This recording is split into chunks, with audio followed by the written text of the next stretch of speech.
بسم اللہ الرحمن الرحیم والسماء ذات البروج والیوم الموعود وشاہد ومشہود۔ برجوں والے آسمان کی قسم اور اس دن کی قسم جس کا وعدہ ہے، اور دیکھنے والے کی اور دیکھے جانے والے کی قسم۔ آیت نمبر 1 کے الفاظ کے معنی کی طرف توجہ فرمائیں۔ والسماء ذات البروج، والسماء میں پہلا حرف واو ہے، اور گزشتہ سورہ مبارکہ سورۃ الشمس میں بھی ہم نے بیان کیا تھا والشمس میں یہ واو قسم ہے، یعنی جب یہ کسی لفظ سے پہلے آتی ہے تو گویا جس چیز کا نام ہوتا ہے اس کی قسم کھائی جا رہی ہوتی ہے۔ والشمس سے سورج کی قسم، اور یہاں پر والسماء آسمان کی قسم۔ السماء کے بنیادی حروف سین، میم اور واو ہیں، اور اس کا اصل اور بنیادی معنی ہے بلندی، اونچائی کو، بلندی کو عربی زبان میں السماء کہا جاتا ہے۔ اور یہ جو ہمارے سروں کے اوپر نیلی چھت ہمیں دکھائی دیتی ہے، اس کو بھی بلندی کی وجہ سے السماء کا نام دیا جاتا ہے۔ والسماء آسمان کی قسم، ذات البروج، ذات کا معنی ہے والا، بروج جمع ہے برج کی، ذات البروج یعنی برجوں والا، وہ آسمان کے جس کے اندر برج ہے۔ بروج جمع ہے برج کی، اور اس کے بنیادی حروف با، را اور جیم ہے۔ برج کا معنی کیا ہے؟ توجہ فرمائیں۔ ہر واضح اور دکھائی دینے والی چیز کو برج کہا جاتا ہے، جو سامنے ہو، واضح ہو اور دکھائی دیتی ہو۔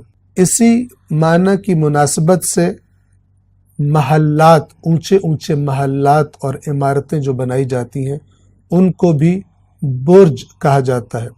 آج بھی عرب ممالک میں یہ جو بہت زیادہ منزلوں والی، بہت زیادہ ملٹی سٹوری بلڈنگز بنائی جاتی ہیں ان کو بھی برج کہا جاتا ہے۔ مثلا ایک مشہور و معروف عمارت کو برج العرب کہا جاتا ہے، اور اسی طرح دوسرے برج ہیں، اونچی اونچی عمارتیں ہیں، تو ان اونچی عمارتوں اور محلات کو بھی، کیونکہ وہ عام چھوٹے چھوٹے گھروں اور عمارتوں کی نسبت زیادہ واضح، زیادہ آرام سے دیکھے جا سکتے ہیں، سامنے نظر آتے ہیں، اس اعتبار سے ان کو برج کہا جاتا ہے۔ اسی طرح پرانے زمانوں میں جو قلعے ہوا کرتے تھے کہ ایک شہر کے ارد گرد ایک پوری دیوار بنا دی جاتی تھی، اور ایک وہ قلعہ بن جاتا تھا، اور اس قلعے کے اندر پھر انسان دشمن کے حملے سے اپنے آپ کو محفوظ کر لیا کرتے تھے، اور دیگر بھی جو امن و امان سے متعلق چیزیں ہوتی تھی وہ ان میں آسانی پیدا ہو جاتی تھی، زیادہ محفوظ ہو جایا کرتے تھے۔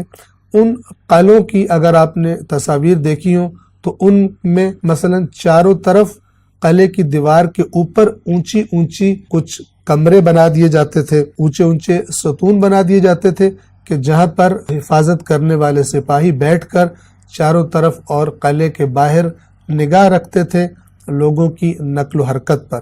بس وہ جو اس قلعے کی دیوار سے بھی اونچے اونچے ستون جن کے اندر سے محافظ بیٹھ کر نگاہ رکھا کرتے تھے، ان کو بھی عربی زبان میں برج کہا جاتا ہے۔ اور اسی مناسبت سے آسمان کے ستاروں کو، وہ ستارے کے جو باقی ستاروں کی نسبت زیادہ بڑے ہیں اور زیادہ روشن اور واضح طور پر دکھائی دیتے ہیں، ان ستاروں کو بھی عربی زبان میں برج، اور ان کی جمع یعنی بروج ان کو کہا جاتا ہے۔ یا خود ستاروں کو، یا ستاروں کے بڑے بڑے مجموعے، سٹارز کے گروپس، جن کو آج کی زبان میں ہم مثال کے طور پہ گیلیکسیز، کہکشائیں کہہ سکتے ہیں۔ تو یہ لفظ برج ستارے کے لیے بھی استعمال ہو سکتا ہے، یا ہزاروں لاکھوں ستاروں پر مشتمل ایک بہت بڑا گروہ ستاروں کا، مجموعہ ستاروں کا، اس کو بھی عربی زبان میں برج کہا جا سکتا ہے؟ توجہ فرمائیں، اس آیہ مبارکہ میں وَالسَّمَاءِ ذَاتِ الْبُرُوج میں بروج کا کیا معنی ہے؟ یہ جو معنی ہم نے آپ کی خدمت میں عرض کیے، ان میں سے کون سا معنی کریں گے؟ تو قرآن کی دوسری آیات کی مثال دے کر ہم آپ کی خدمت میں عرض کرتے ہیں کہ یہاں پر بروج سے مراد ستارے ہیں، یا ستاروں کے وہ بڑے بڑے مجموعے کہ جو ایک گروہ کی شکل میں آسمان پر ہمیں دکھائی دیتے ہیں۔ سورۃ الحجر کی آیت نمبر 16 میں اللہ تبارک و تعالی فرماتا ہے وَلَقَدْ جَعَلْنَا فِي السَّمَاءِ بُرُوجًا، اور یقیناً ہم نے آسمان میں بروج قرار دیے ہیں۔ بروج وہی برج کی جمع، ہم نے آسمان میں بروج بنا دیے ہیں، بروج کو قرار دیا ہے۔ وَزَيَّنَّاهَا لِلنَّاظِرِينَ، اور اس آسمان کو ہم نے مزین کر دیا ہے دیکھنے والوں کے لیے۔ یعنی یہ جو بروج ہم نے آسمان کے اندر بنا دیے ہیں، ان کی وجہ سے آسمان مزین ہو گیا، اس کو زینت دے دی گئی ہے، اور جو آسمان کو دیکھتا ہے وہ اسے خوشنما اور دلکش اور خوبصورت لگتا ہے۔ اسی طرح سورہ صافات کی آیت نمبر 6 میں فرمایا اِنَّا زَيَّنَّا السَّمَاءَ الدُّنْيَا بِزِينَةٍ الْكَوَاكِبِ، یقیناً ہم نے نچلے آسمان کو، قرآن مجید 7 آسمانوں کا تذکرہ کرتا ہے، 7 سماوات، تو ان میں جو سب سے نچلا آسمان ہے کہ جو ہمیں دکھائی دیتا ہے اور جس پر ہمیں اپنی دید کے مطابق کہ جو بڑی محدود دید ہے ہمیں ستارے دکھائی دیتے ہیں، اور ہم کہتے ہیں کہ آسمان پر ستارے ہیں، حالانکہ ان کے فاصلے ہمارے تصورات سے بھی کئی گنا زیادہ ہیں، اور در حقیقت قرآن جسے آسمان کہتا ہے، سما کہتا ہے، وہ کیا چیز ہے ہم کو معلوم نہیں ہے، بس اتنا معلوم ہے کہ اللہ تبارک و تعالی نے اس کائنات کی ایک مضبوط چھت، یعنی اس کے ارد گرد ایک مضبوط چیز بنائی ہے کہ جس کو قرآن مجید آسمان کہتا ہے، اور اس کے اوپر 6 اور بھی ہیں کہ جن کی حقیقتوں سے اللہ تبارک و تعالی بہتر طور پر باخبر ہے، ان کے نظام سے، ان کی مخلوقات سے۔ تو آیت نمبر 6 سورہ صافات میں فرمایا کہ بے شک ہم نے السماء الدنیا، نچلے آسمان کو زینا، مزین کیا ہے، خوبصورت بنایا ہے۔ کس چیز سے زینت بخشی ہے؟ بزینت الکواکب، ستاروں کی زینت سے۔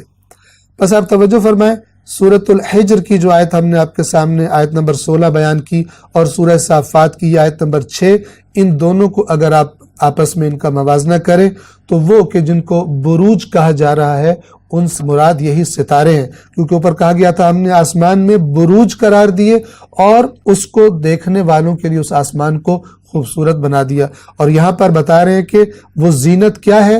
یہاں پر بروج کی جگہ دوسرا لفظ استعمال کیا، اور وہ ہے کواکب، جو کوکب کی جمع ہے، اور کوکب وہی آسمان میں چمکنے والے ستارے کو کہا جاتا ہے۔